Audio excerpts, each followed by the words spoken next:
Perkenalkan, nama saya Ikrimah, NPM 2020 01001 dari kelas manajemen 6A Fakultas Ekonomi dan Bisnis Universitas Muhammadiyah Mamuju.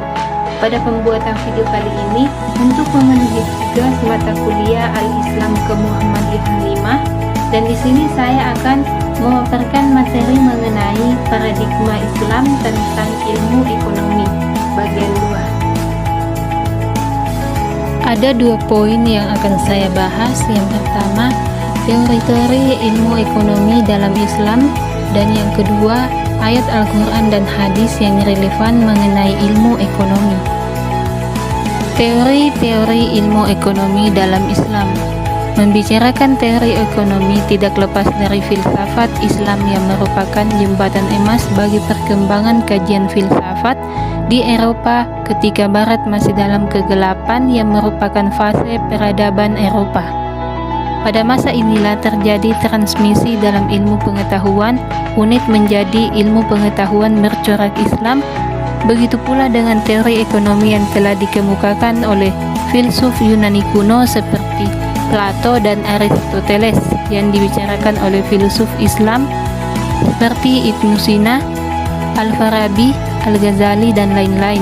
Kemudian karya mereka berkembang sebagai rujukan kedua setelah filsafat Yunani dalam perkembangan ilmu ekonomi di Eropa.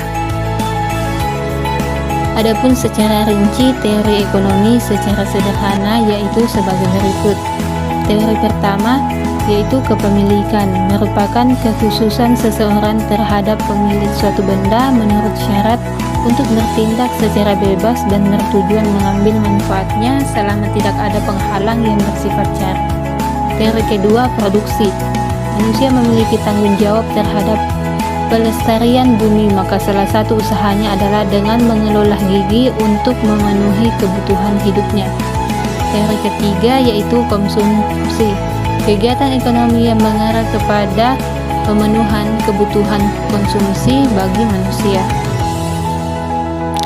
Teori keempat yaitu transaksi. Transaksi ini contohnya seperti jual beli, sewa menyewa, kerjasama, simpan pinjam, dan lain-lain yang tentunya diperbolehkan sesuai dengan hukum syara. Teori kelima yaitu distribusi, merupakan kegiatan penyaluran harta atau pendapatan. Distribusi menjadi keseharusan untuk menciptakan keseimbangan bagi kepemilikan. Teori keenam yaitu pasar dan harga. Masalah harga dalam ekonomi Islam prinsipnya adalah kerelaan antara penjual dan pembeli dalam mempertahankan kepentingan atas barang tersebut. Jadi harga ditentukan oleh penjual, kemudian pembeli pun punya hak untuk melakukan penawaran. Kemudian ayat Al-Quran dan hadis yang relevan mengenai ilmu ekonomi. Yang pertama kita akan membahas ayat Al-Qurannya terlebih dahulu. Aktivitas ekonomi merupakan sebagian dari ibadah.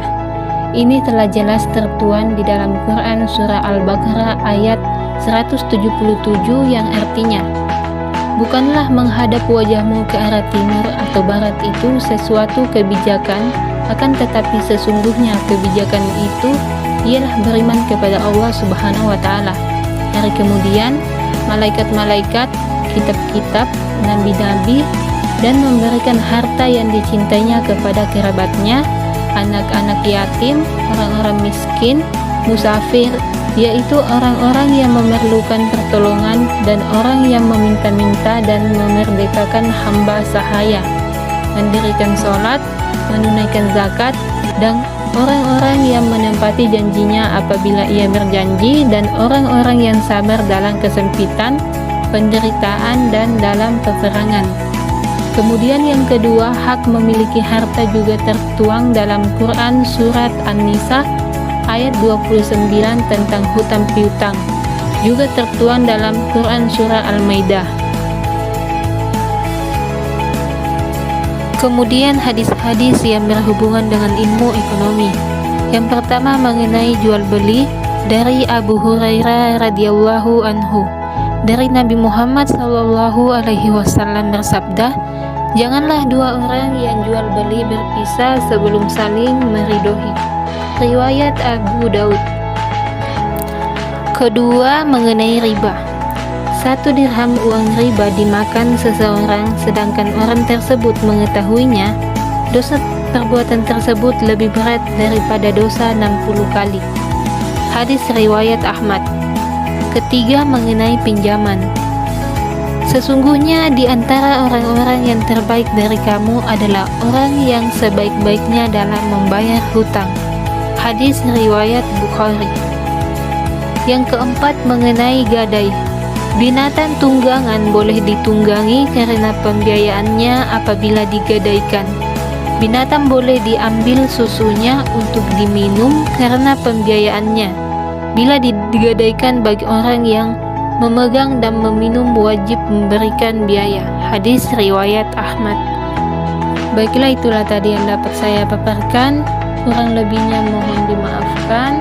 Saya akhiri dengan ucapan billahi taufiq wal hidayah. Wassalamualaikum warahmatullahi wabarakatuh.